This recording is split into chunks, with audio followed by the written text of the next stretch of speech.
On the southern coast of Ghana, where the Atlantic Ocean crashes endlessly against the rocks, stands a fortress of white stone, grand, weathered, and silent. At first glance, it looks like a faded palace from another era. But as you step inside Elmina Castle, the echoes grow louder. This is no ordinary monument. It is a witness, one of the oldest and most haunting witnesses to centuries of human history. Built in 1482 by the Portuguese and originally named São Jorge da Mina, Elmina Castle was the first major European structure in West Africa. At the time, it served as a trading post strategically placed at the mouth of the Benha River. Gold was the initial prize. The Portuguese called the area Elmina, the mine, because of the region's abundant resources. But soon, gold would not be the only thing extracted from these shores. As European demand for labor in the Americas exploded, Elmina became one of the central hubs of the transatlantic slave trade. The castle, once meant to house merchants and missionaries, transformed into a human warehouse. Over the course of more than 300 years, hundreds of thousands of enslaved Africans were imprisoned in its dungeons. Men, women, and children torn from their communities and held in horrific conditions as they awaited the ships that would carry them across the ocean, never to return. Walk down into the stone-walled dungeons and you'll feel it. The air is damp, the ceiling's low.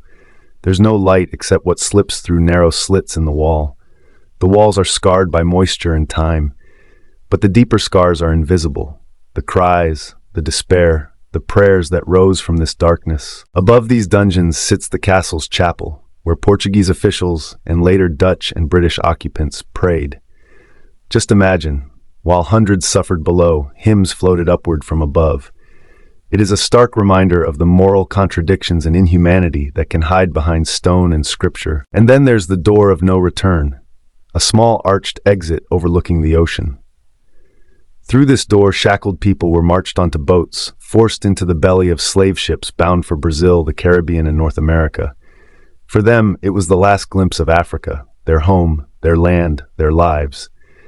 And yet, through that same door in recent decades, descendants of the enslaved have returned, symbolically reclaiming what was taken and honoring what was lost. Elmina changed hands over the centuries, from the Portuguese to the Dutch in 1637, then to the British in the 1800s, each leaving its mark, expanding its walls, deepening its legacy. Today, Elmina Castle is a UNESCO World Heritage Site and a place of pilgrimage for people around the world, especially from the African diaspora. Presidents, poets, teachers, and students have walked its corridors in tears and reverence. It is a place not just of memory, but of reckoning, a space where history breathes and where silence speaks volumes. And yet, it is also a place of resilience. Outside its gates, life pulses. Fishermen cast their nets. Children play by the beach. Locals sell fruit and crafts in the market. Elmina Castle may be a place of profound sorrow, but it also stands in a town full of life and color. That, too, is part of its story. Because the stones of Elmina do more than remember pain, they also remind us that survival is its own form of victory. That in remembering the past, we honor it, and in telling its stories, we ensure they are never forgotten.